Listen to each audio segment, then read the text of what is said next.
오늘날 우리는 사실상 현재와 그리고 이생에만 초점을 맞추는 시대에 살고 있는 것 같습니다. 지금 당장 내가 편한 것, 지금 당장 내가 만족을 느끼는 것, 지금 당장 내가 누릴 수 있는 것, 이러한 것들이 최우선적 가치로 여겨지고 그것과 역행하는 것들은 우리가 회피하거나 아니면 뭔가 배척하거나 저항해야 할 어떤 그런 장애물로 생각하는 그런 사람들이 많은 그런 시대에 살고 있는 것 같습니다. 종종 인터넷 기사들을 이제 보면서 이런 시대상을 좀 엿보게 되는데, 특히 이제 뭐 과거에 나라를 위해 목숨을 바쳤던 어떤 그런 독립투사들이나 아니면 군인들을 조명하는 어떤 그런 기사에 댓글란을 보면은 심심치 않게 그들은 정말 대단한 것 같아. 솔직히 나는 그렇게 못할 것 같은데. 와 같은 어떤 그런 댓글들이 달리고, 또 마찬가지로 거꾸로 자신의 목숨을 부지하기 위해 나라를 배신했던 사람들에 대해서는 뭐 저 사람들이 잘했다는 건 아닌데, 그런 건 아니지만 솔직히 나라도 그런 상황에서는 살기 위해서 그렇게 행동하지 않았을까 싶어. 이와 같은 어떤 그런 댓글들도 다른 네티즌들로부터 많은 공감을 얻는 것을 보게 됩니다. 물론 이제 가식적이지 않고 솔직한 것은 좋지만, 현재와 그리고 나 자신에게 가장 큰 가치를 두고 미래나 어떤 다른 이들을 위해 자기 자신을 희생하는, 뭔가 헌신하는 그런 것들을 꺼려하는 시대적 분위기를 이제 보게 되는 것 같아서 여러모로 좀 안타깝습니다. 하지만 옛날에는 현재보다는 미래를 더 중요시하거나, 또 특히 이제 당장의 만족보다는 자신이 죽고 나면 어떻게 기억될 것인지를 더 중요시했던 사람들이 많았습니다. 조금 지난 영화지만 2000년도에 글래디에이터라는 영화가 이제 개봉했었는데, 글래디에이터라는 것은 이제 고대 로마 시대에 이제 대중들의 어떤 엔터테인먼트를 위해서 경기장에서 이제 검을 들고 맹수나 다른 사람들과 싸우는 그런 검투사를 일컫습니다. 영화의 줄거리 자체는 이제 허구이지만, 픽션이지만 2세기 후반의 어떤 로마 제국을 배경으로 삼고 있긴 합니다. 이 영화가. 이 영화 초반에 이제 마르쿠스 아우렐리우스라는 그런 황제의 로마 군대가 이제 게르만족과 이제 전투를 벌이는 장면으로 시작이 되는데, 이제 마르쿠스 아우렐리우스라는 황제는 실존했던 황제입니다. 참고로 이제 이건 조금 다른 얘기지만, 마르쿠스 아우렐리우스는 이제 일반적으로 우리가 검색하고 이제 알아보면은 이제 5현제 중에 한 명이자 이제 팍스 로마나, 그 로마의 평화 시기에 마지막 황제로 이제 일반적으로 이제 황제로서 좋은 평가를 받는, 역사적으로 훌륭하다고 이제 평가를 받는 어떤 그런 이제 황제인데, 그리고 영화를 뭐 보신 분들 계실지 모르겠지만은 영화에서도 굉장히 좀 온화한 할아버지의 모습으로 등장합니다. 그래서 이제 딱 그렇게만 보면은 굉장히 이제 좋은 황제였구나, 뭐 인품이 훌륭한 황제였구나 이렇게 생각될 수 있지만, 사실은 교회사의 관점에서는 기독교를 박해했던 황제입니다. 실제로 2세기의 대표적인 기독교 변증가로 알려진 순교자 저스틴도 아우렐리우스 황제 때 이제 로마에서 이제 순교했습니다. 참고로 알아두시면 좋을 것 같아서. 자, 다시 영화 초반의 내용으로 돌아와서 주인공이 이제 막시무스라는 사람이 있습니다.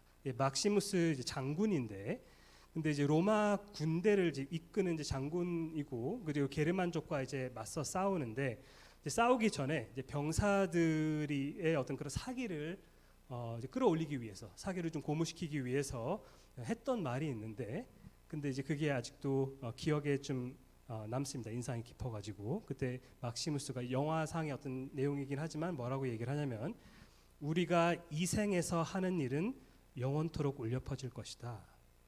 우리가 이 생에서 하는 일은 영원토록 울려 퍼질 것이다. 다시 말해서 싸우다가 죽더라도, 전사하더라도 병사들이 로마 제국을 위해 충성한 것은 영원히 기억될 것이다. 그만한 가치가 있다라는 어떤 그런 의미인 거죠. 우리나라에서도 좀 비슷한 가치관을 담고 있는 속담이 하나 있죠. 호랑이는 죽어서 가죽을 남기고 사람은 죽어서 이름을 남긴다. 대대로 기억될 이름. 내 지금의 당장의 삶의 어떤 그런 질보다도 이후에 나에 대해서 어떤 평가가 이루어지느냐, 이런 것들을 굉장히 중요시하는 어떤 그러한 옛날 분들의 그런 이제 가치관들이 이런 것들을 통해서 우리가 엿볼 수 있습니다. 우리 조상들은 이 생뿐만 아니라 죽은 후에 남게 될 이름을 굉장히 중요하게 여겼던 것 같습니다. 자, 예수 그리스도를 믿음으로 영생을 얻지 못한 사람들조차도 옛날에는 이렇게 죽음 이후에 자신이 어떻게 될지를 신경 쓰면서 나름 미래와 영원을 위해서 영원이라는 것을 믿었다면은 그럼 영원을 위해서 살았는데, 하물며 진정한 영생을 얻은 사람들은 더더욱 영원을 바라보며 살아야 하지 않겠습니까? 골로새서의 마지막 부분에 하나님의 백성 가운데 영원히 기억될 이름들이 새겨져 있습니다. 우리는 종종 이제 서신서 끝에 이런 내용들을 마치 이제 영화가 끝나고 뜨는 이제 엔딩 크레딧 정도로 여기면서 이제 별로 관심을 갖지 않는 경우들이 있지 않습니까? 이제 본론은 다 끝났고 이제 서신서 끝났다는 뜻이다. 약간 이런 식으로 그렇게 좀 넘어가는 경우들이 있지 않나 생각합니다. 하지만 바울이 골로새 교회에게 알아두라고 언급하는 이름이기도 하고, 그리고 그로 인해서 성경에 새겨져 대대로 전해져 온 이름들이라면 우리 또한 이 이름들을 그냥 대충대충 넘기기보다는 한 번쯤 이 인물들에 대해서 제대로 좀 알고 넘어갈 필요가 있다고 생각합니다. 그래서 오늘은 먼저 골로새서 4장 7절부터 9절 본문을 살펴보도록 하겠습니다. 골로새서 4장 7절부터 9절 본문을 제가 읽도록 하겠습니다. 두기고가 내 사정을 다 너에게 알려주리니 그는 사랑받는 형제요 신실한 일꾼이요 주 안에서 함께 종된 자니라. 내가 그를 특별히 너희에게 보낸 것은 너희로 우리 사정을 알게 하고 너희 마음을 위로하게 하려 함이라. 신실하고 사랑을 받는 형제 오네시모를 함께 보내노니 그는 너희에게서 온 사람이라. 그들이 여기 일을 다 너에게 알려주리라. 아멘. 지난번에 살펴봤던 2절부터 6절이 골로새서의 이제 본론을 이제 마무리 짓는 어떤 그런 내용이라면, 앞으로 보게 될 7절부터 18절은 이제 서신서 전체의 이제 맺은 말입니다. 결말입니다. 먼저 7절부터 9절에서는 이제 골로새서를 전달하는 그 전령들을 이제 소개하는 내용이고, 그다음에 10절부터 14절에서는 이제 바울의 동역자들의 그 문안하는 내용이 기록되어 있고, 마지막으로 15절부터 18절에서는 수신자들을 향한 바울의 마지막 당부가 언급됩니다. 오늘은 그 중에서 7절부터 9절에 나오는 전령들에 대해 살펴볼 건데, 바로 두기고와 오네시모입니다. 바울은 이 두 사람이 주님의 신실한 일꾼이며 자신의 편지를 전달하는 중대한 임무를 맡길 정도로 신뢰하고 있다고 말하고 있는 셈입니다. 이 두 인물 중에서 먼저 두기고에 대해서 살펴보도록 하겠습니다. 자, 두기고라는 헬라어 이름 자체는 이제 행운이 있는 이라는 그런 뜻인데, 바울이 에베소에서 사역했을 때 회심한 인물로 추정이 되고, 그리고 이후에 여러 해 동안 사도 바울과 동역한 사람, 그 사람이 바로 두기고입니다. 신약 성경에서 두기고가 이제 핵심적인 비중을 차지하는 인물이라고 보기는 어렵지만 그래도 나름 5차례나 언급되는 이름입니다. 이 이름이 가장 처음 등장한 곳은 바로 사도행전 20장 4절인데, 바울의 3차 선교 여행 중에 마게도니아와 이제 그리스 지역에서 복음 사역을 마친 후에 다시 이제 마게도니아 땅에 있는 이제 마게도니아에서 그리스 내려갔다 다시 마게도니아 땅에 있는 빌립보에서 예루살렘 교회 유대인들 성도들을 위한 그 연보, 우리가 그걸 이제 구제금 내지는 헌금이라고 볼 수 있죠. 그 연보를 받아서 배를 타고 바다를 건너서 다시 소아시아 쪽에 있는 드로아에 도착하게 되는데, 그때 바울보다 앞서 드로아에 가서 바울을 기다렸던 형제들이 여럿 있습니다. 그 중에 한 명이 두기고였습니다. 사도행전 4절에 보시면 여러 형제들이 언급되는데 그 중에서 아시아 사람 두기고가 언급됩니다. 성경에 이렇게 뭐 명시되어 있거나 한 것은 아니지만 두기고가 바울과 함께 심지어 예루살렘까지 항해했던 동역자들 중에 한 명일 가능성이 높습니다. 바울이 예루살렘에서 이제 체포되고 그 다음에 이후에 가이사랴로 이송된 후에 거기서 2년 동안 수감되었던 그 기간이 있었죠. 그 기간에는 두기고가 그때는 정확히 어디에 있었는지 이제 성경을 통해서 확인하기는 좀 어렵지만 적어도 그 후에 바울이 로마로 보내져 가지고 감옥에서 가택연금으로 수감되었을 때 그때는 두기고가 확실히 그와 함께 있었습니다. 거기서 그 로마 감옥에서 바울이 옥중 서신이라고 불리는 에베소서, 빌립보서, 골로새서 그리고 빌레몬서를 썼고 두기고는 그 중에서 빌립보서를 제외한 나머지 3개의 편지를 바울부터 받은 후에 그거를 가지고 소아시아로 가서 전달하는 그런 임무를 수행하게 됩니다. 뿐만 아니라 바울이 석방된 후에도 그가 계속해서 두기고를 신임했다는 사실을 우리는 알 수 있는데 성경을 통해서 디도서 3장 12절을 보면은 디도는 그때 이제 그레데에서 사역을 하고 있었는데 그레데 섬에서 사역하고 있던 디도가 잠시 이제 자리를 비워야 하는 일이 생겼는데 그때 그 디도의 공백을 메울 사역자로 바울이 아데마 또는 두기고를 이제 보내겠다고 말합니다. 그러니까 그레데를 담당하고 있는 핵심 사역자인 디도가 빠졌을 때 거기를 대신 그 공백을 임시로 맡을 수 있는 그런 인물로서 바울의 관점에서는 두기고 적절한 사람이었다라고 평가를 했다는 거죠. 그리고 몇 년 후에 바울이 또다시 로마에 수감되죠. 그리고 그때는 사형을 앞두게 됩니다. 그때 두기고는 그때에도 바울 옆에 있었습니다. 바울 곁을 지켰습니다. 바울의 마지막 편지인 디모데 후서를 보면은 4장 9절에서 바울은 디모데에게 너는 어서 속히 내게로 오라. 왜냐하면 자기가 이제 곧 죽을 거니까 속히 내게 오라라고 말하는데 디모데는 에베소 교회를 감독하고 있었기 때문에 그냥 쉽게 그냥 비울 수 있는 그런 자리가 아니죠. 그래서 그가 로마로 가려면은 에베소 교회에 임시로 그 에베소 교회를 담당할 대체자가 이제 필요했는데 그래서 바울은 12절에서 두기고는 에베소로 내가 보내어노라 라고 말합니다. 디모데가 부재할 때 그 공백을 채울 만한 사람 두기고 적합한 인물이었다. 이게 바울의 평가라는 거죠. 두기고는 방금 이런 구절을 통해서 우리가 확인할 수 있듯이 바울이 언제든 믿고 임무를 맡길 수 있는 그런 동역자였던 겁니다. 특히 오늘 본문과 에베소서 6장 21절에서는 그가 하나님의 영감으로 기록된 3개의 바울 서신을 전달하는 막중한 임무를 띠고 이제 파견됩니다. 에베소서, 골로새서, 빌레몬서. 빌레몬서도 갖고 있는지 어떻게 아느냐? 빌레몬서에는 이제 두기고의 이름이 언급되지는 않습니다만 오늘 본문 9절에서 그가 오네시모와 동행한다고 기록되어 있는 것으로 보아서 우리가 두기고의 손에 빌레몬서 또한 있다고 추론할 수 있습니다. 오네시모와 빌레몬의 그 연결고리는 뒤에서 또 말씀을 드리겠습니다. 자, 두기고의 주된 임무는 너무나도 당연하지만 바울의 편지들을 잘 전달하는 것이었습니다. 그게 1차적인 임무였습니다. 그게 핵심 임무였지만 부차적으로 또 바울에 대한 소식을 조금 더 구체적으로 전하는 역할을 수행하는 것도 있었습니다.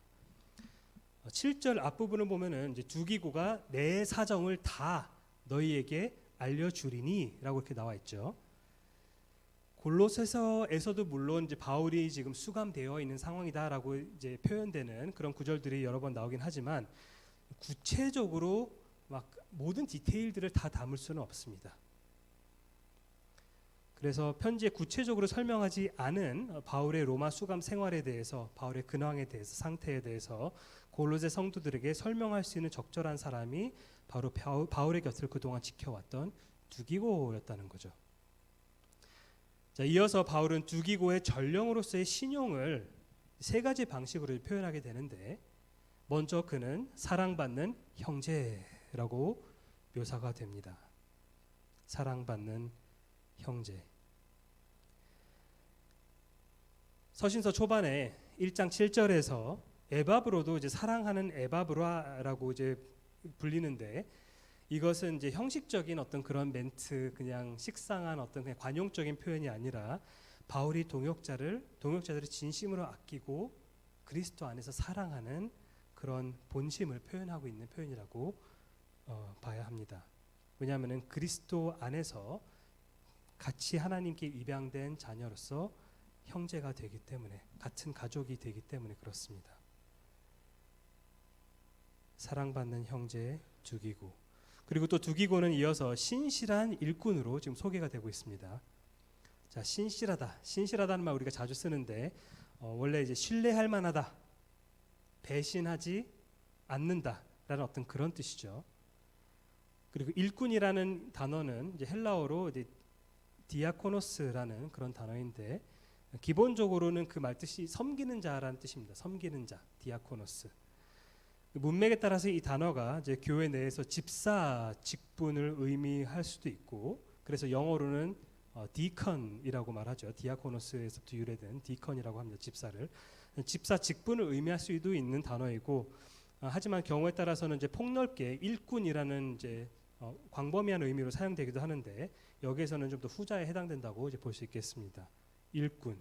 여기서 신실한 일꾼이라 하면 교회를 신실하게 섬기는 자라는 뜻입니다. 그리스도의 몸된 교회를 신실하게 섬기는 자. 우리는 흔히 누군가가 뭐 찬양을 뜨겁게 하는 것처럼 보이거나 아니면은 뭐 예배에 꼬박꼬박 나오거나 뭔가 종교적인 열심이 있어 보이면은 이제 뭐 독실한 사람이다, 뭐 신실한 사람이다, 이런 이제 수식어를 이제 사용해서 이제 묘사를 하는 경향이 있는데, 여기서는 단지 그냥 그런 외적으로 보이는 어떤 그런 모습들 가지고 그렇게 평가하는 그런 표현이 아닐 겁니다. 그렇게 간단한 의미는 아닐 겁니다. 바울이 두기고를 신실한 일꾼으로서 신실하다라고 말할 수 있었던 것은 그냥 종교생활 열심히 하네, 되게 뭔가 예배 열심히 드리네, 단지 그 정도의 문제가 아니라 두기고가 오랜 세월 동안 자기 자신의 신용을 증명해 왔다는 겁니다. 단기간 안에 좀 몇 번 딱 보고 나서 되게 종교적인 열심히 있는 사람이다, 이런 게 아니라 수년에 걸쳐서 그가 사역을 어떻게 하는 것을 봐왔기 때문에 그것들을 통해서 바울의 신뢰를 얻은 사람이란 뜻입니다. 그는 앞서 바울과 함께 여러 해 동안 선교 사역을 하면서 신뢰를 저버린 적이 없다는 뜻입니다. 다음 주에도 언급되겠지만은 사실 예전에 마가는 어땠습니까? 마가. 그는 1차 선교 여행 도중에 힘들다 하면서 팀에서 이탈한 사람입니다. 사도행전 15장에서 예루살렘 의회 이후에 마가는 2차 선교 여행에 마가를 2차 선교 여행에 포함시키냐 마냐를 두고 이제 바울과 바나바가 심히 다퉈서 결국에는 갈라섰죠. 38절에서 바울은 이제 밤빌리아에서 자기들을 떠나 함께 일하러 가지 아니하는 자 마가를 데리고 가는 것이 옳지 않다 하였다라고 그렇게 나와 있습니다. 바울의 관점에서는 마가는 신실한 일꾼이 아니었던 거죠. 복음 사역에 있어서 신실한 일꾼이 아니었던 겁니다. 힘들면은 언제든 포기할 수 있는 그런 사람이었던 거죠. 적어도 물론 이제 나중에도 약간의 재평가가 이루어지긴 하지만 그건 다음에 좀 더 자세히 얘기하고, 하지만 적어도 1차 선교 여행 직후에 곧바로 2차 선교 여행에 함께 떠날 수 있을 정도로 신뢰할 수 있는 그런 동역자로 보기는 좀 어려웠다는 겁니다. 바울의 관점에서는. 신실한 일꾼이라는 그 평가와 인정이라는 것은 하루아침에 받을 수 있는 그런 것이 아니라 시간에 걸쳐 입증되어야 획득하게 되는 굉장히 어떤 무거운 어떤 그런 평가입니다. 하지만 그런 평가를 그리고 그런 인정을 받았던 사람 중에 한 명이 바로 두기고였다. 그리고 이제 셋째로 바울에게 있어서 두기고는 주 안에서 함께 종된 자라고 지금 이렇게 써 있습니다. 함께 종된 자라는 표현이 이제 원어로는 하나의 단어인데 같은 주인을 함께 섬기는 노예라는 뜻입니다. 같은 주인을 함께 섬기는 노예.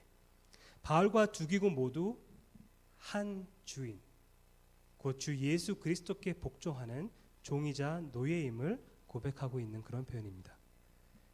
이 사실은 이제 주 안에서라는 이 표현을 통해서 더 강조되고 있죠. 왜냐하면 주 안에서라는 표현은 골로새서 앞서 계속 여러 차례 반복해서 설명드렸지만 바로 그리스도와의 연합 교리를 나타내는 그런 표현입니다. 바울도 그리스도와 연합된 그분의 종이고 두기고도 그리스도와 연합된 그분의 종이기 때문에 이 둘은 주 안에서 함께 이제 종된 자라는 그런 뜻이죠. 앞서 3장 11절에서 새 사람을 입은 공동체 곧 교회 안에는 헬라인이나 유대인이나 할레파나 모할레파나 야마인이나 스구디아인이나 종이나 자유인이 차별이 있을 수 없다라고 바울이 말한 적이 있는데 이것은 그리스도 안에 있는 성도들 간의 그런 영적 계급 제도가 존재하지 않는다고 강조하는 어떤 그런 뜻이긴 하지만 어떤 면에서 동시에 교회의 리더들을 포함한 모든 그리스도인들은 같은 주 대신 예수 그리스도께 절대적으로 복종할 의무가 있는 그런 노예라는 사실을 우리는 잊어서는 안 됩니다. 골로새서 초반에 1장 그리고 7절에서 바울은 에바브로에 대해서도 우리와 함께 종된 자라고 그렇게 소개를 했는데 에바브라가 골로새 교회를 세운 감독이었다는 사실을 우리가 기억했을 때 아마도 바울은 골로새 성도들에게 두기고도 지금 내 편지를 들고 너희들에게 가는 두기고도 에바브라 못지않게 신실한 일꾼이자 그리스도의 충성된 종이기 때문에 그를 잘 맞이하고 대접하라는 그런 의미가 내포되어 있을 수도 있습니다. 그리고 좀 흥미롭게도 약간 일종의 대칭을 이루기도 하는데 에바브라는 골로새 교회의 소식을 바울에게 전한 종이었다면은 반대로 두기고는 바울의 소식을 골로새 교회에게 전하러 가는 그런 종이기도 하죠. 그리고 두 사람 모두 다 주 안에서 함께 종된 자라고 표현이 되고 있습니다. 자, 계속해서 8절을 보시면은 두기고의 임무를 조금 더 구체적으로 바울이 설명합니다. 우선 내가 그를 특별히 너에게 보내는 것은 너희로 우리 사정을 알게 하고라고 나오는데 얼핏 보면은 7절에 나온 임무랑 거의 똑같은 것 아니냐 생각될 수도 있지만은 조금 더 사실은 확대된 임무입니다. 앞에 9절에서는 내 사정을 다 너에게 알려주리니라고 나왔기 때문에 현재 수감되어 있는 바울 자신의 어떤 상황에 국한된 어떤 그런 이야기였지만 8절에서는 너희로 우리 사정을 알게 하고라고 말하고 있죠. 여기서 우리라는 것은 아마도 이제 바울과 디모데 그리고 에바브라까지 포함된 것으로 볼 수 있습니다. 즉 두기고가 골로새 교회에게 바울의 개인의 소식만 전하러 가는 것이 뿐만 아니라 선교팀 멤버들의 소식까지도 이제 전하기 원한다는 그런 이야기죠. 그리고 더 나아가서 두기고를 그들에게 보낸 또 다른 목적이 언급되는데 너희 마음을 위로하게 하려 함이다라고 이렇게 나옵니다. 자, 여기서 이제 위로하다로 번역된 헬라어가 이제 파라칼레오라는 동사인데 앞서 2장 2절에서도 비슷하게 이는 그들로 마음의 위안을 받고 해서 그 위안을 받다라는 그렇게 번역된 부분도 파라칼레오입니다. 그런데 이제 그때 2장 2절을 설교했을 때도 말씀드렸던 것처럼 오늘 본문에서도 마찬가지로 마음을 좀 뭔가 편하게 해준다는 뜻인 위로나 위안보다는 용기와 의욕을 북돋는다는 의미로서의 격려로 이해하는 게 좀 더 적절한 것 같습니다. 지금 뭔가 위로를 해주겠다는 뜻이라기보다는 격려를 해주겠다, 힘을 북돋아주겠다. 조금은 뉘앙스가 다르죠. 처져 있는 사람에게 그냥 괜찮아 힘내 약간 이제 이런 것보다는 조금 더 뭐 비슷한 느낌이 들긴 하지만은 좀 더 긍정적인 의미로서의 격려, 좀 더 의욕을 불어넣는 어떤 이런 의미로 이해하는 게 좀 더 적절해 보이는데 다시 말해 바울이 두기고를 그들에게 보내면서 이루고자 하는 목표 중 하나는 그들의 마음을 격려하는 것이었습니다. 격려하다. 자, 이 격려는 바로 앞에 언급된 바울의 수감 상태와 무관하지 않습니다. 관련이 있습니다. 즉 바울은 자신이 복음 때문에 투옥된 소식으로 인해서 골로새 교회가 격려를 얻기를 원했던 거죠.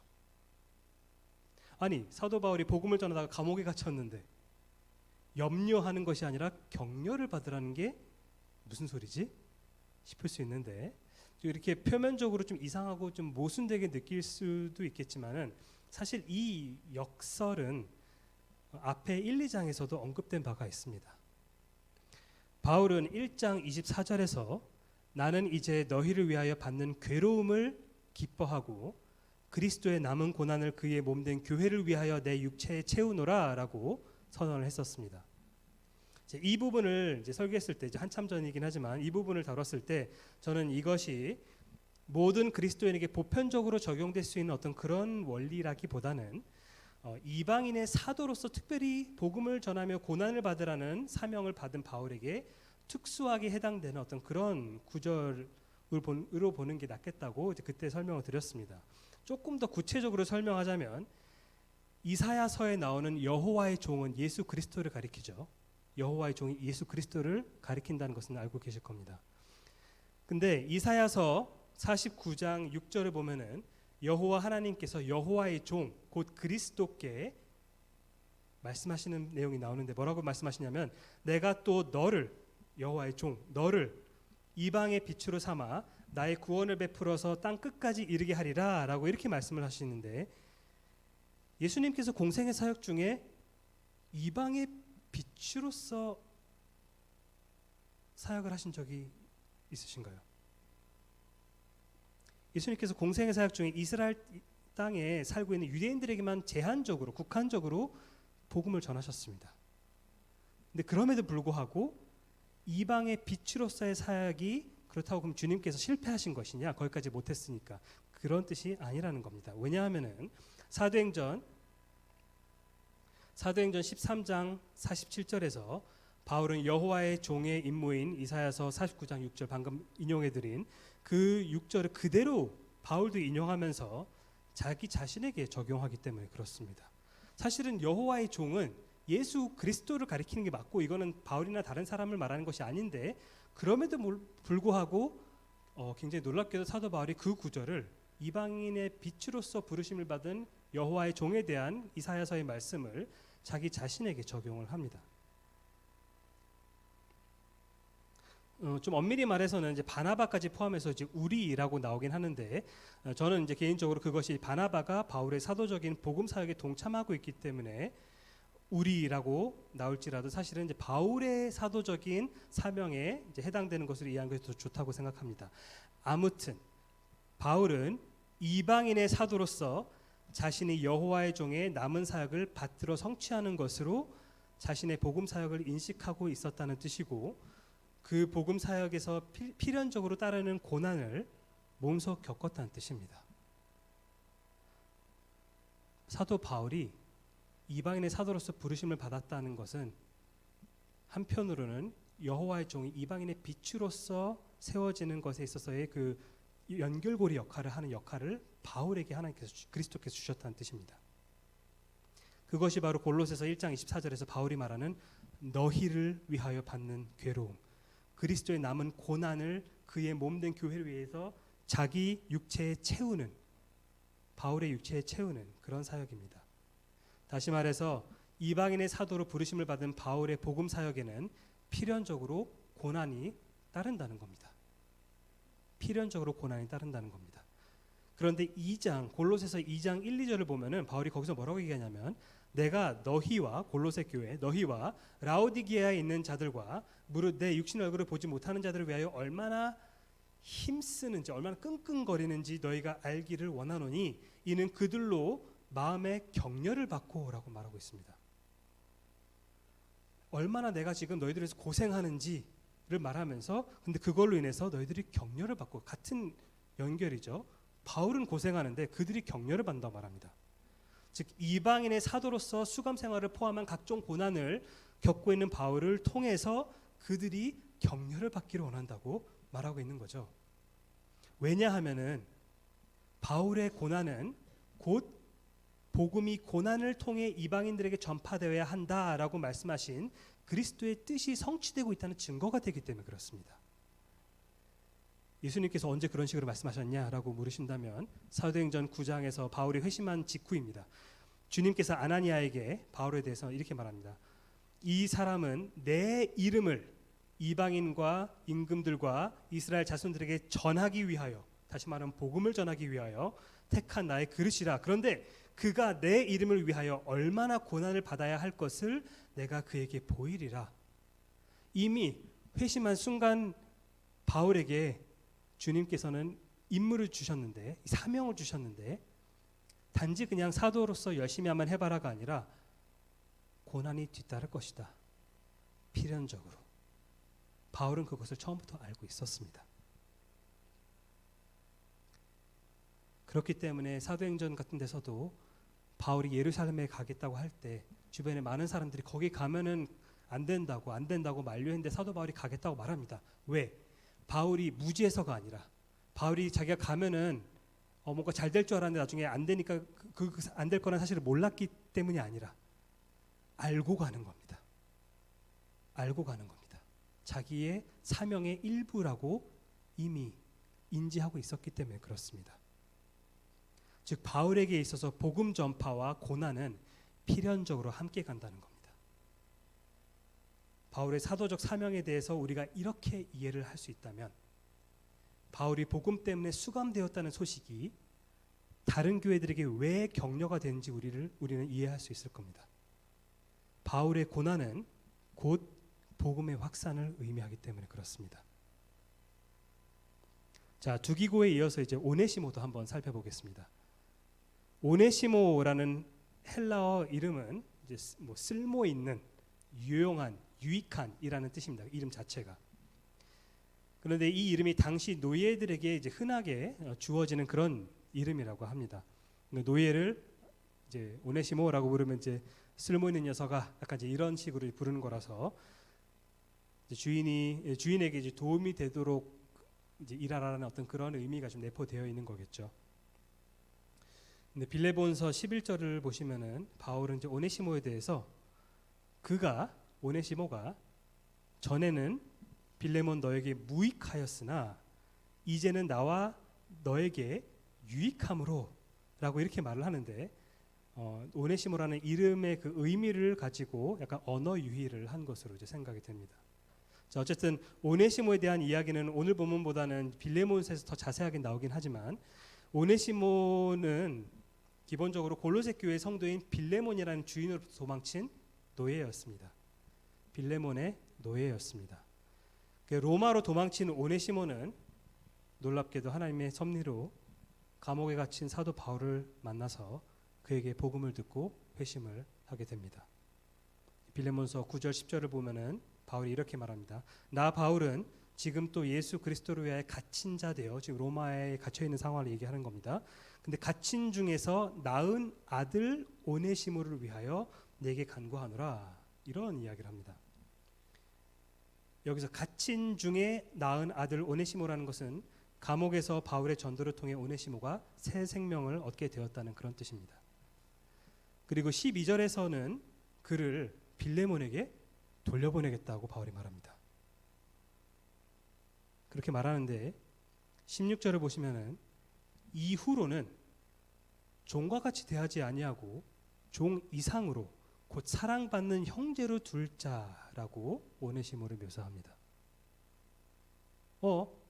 그럼 빌레몬은 노예 하나를 그냥 억울하게 손해본 것 아닌가? 노예도 다 재산인데 이렇게 끝나는 건가? 억울하게? 이렇게 생각하시는 분들이 혹시 계실지 모르겠지만 18, 19절에서 바울이 이렇게 말합니다. 오네시모가 만일 내게, 빌레몬 너에게 불의를 하였거나 내게 빚진 것이 있으면 그것을 내 앞으로 계산하라. 나 바울이 친필로 쓰노니 내가 갚으려니와, 이건 약간 사인을 한 겁니다. 지금 내가 갚겠노라. 내가 이 외에 내 자신이 내게 빚진 것은 내가 말하지 아니하노라. 즉 빌레몬이 손해본 게 있으면은 그게 무엇이든 바울이 갚아주겠다라고 약속한 거죠. 방금 읽어드린 그 두 구절 맨 뒷부분 보시면은 내 자신이 내게 빚진 것이라고 나오는 이제 부분이 있는데, 사실 좀 더 정확히 번역하면은 내 자신이 빚진 것이 아니라 내 자신을 내게 빚진 것입니다. 너 자신을 나에게 빚졌다. 빚진 그 내용이 너 자신이다라고 빌레몬에게 지금 바울이 말하고 있는 겁니다. 즉 빌레몬이 바울에게 금전적인 뭐 빚을 졌는데 옛날에 바울이 너 옛날에 나한테 얼마 좀 빚진 거 있지만 내가 그냥 넘어가 줬잖아, 이 얘기를 하는 게 아니라 바울이 돈이 어디 있습니까? 돈 많지 않았습니다. 빌레몬 자신, 곧 그의 영혼을 바울에게 빚졌다는 뜻입니다. 바울이 빌레몬에게 복음을 전함으로써 그가 바울에게 어떤 의미로는 자기 자신을 빚졌기 때문에 그런 거죠. 바울로 인해서 구원받은 빌레몬. 그래서 그런 의미에서 너는 너 자신을 내게 빚지지 않았느냐. 근데 그거 나 이야기하지 않겠다. 그걸 가지고 내가 옛날에 너에게 전도했고 너가 나로 인해서 회심하게 되었으니까 그러니까 오네시모 몸값 그냥 없던 걸로 합시다. 이렇게 얘기하지 않겠다라고 이야기를 하는 거죠. 오히려 오네시모와 관련된 손해를 본인이 따로 배상할 테니 이제는 예전처럼 노예로 여기지 말고 그를 그냥 이제 용서하고 그리스도 안에서 형제로 여기라는 겁니다. 바울은 이러한 과거력을 지닌 오네시모를 두기고와 함께 골로새로 보낸다고 지금 말하고 있습니다. 오늘 본문에서. 이 오네시모에 대해 바울은 신실하고 사랑을 받는 형제라고 이렇게 표현을 합니다. 앞서 두기고에게 사용했던 표현과 굉장히 비슷하죠.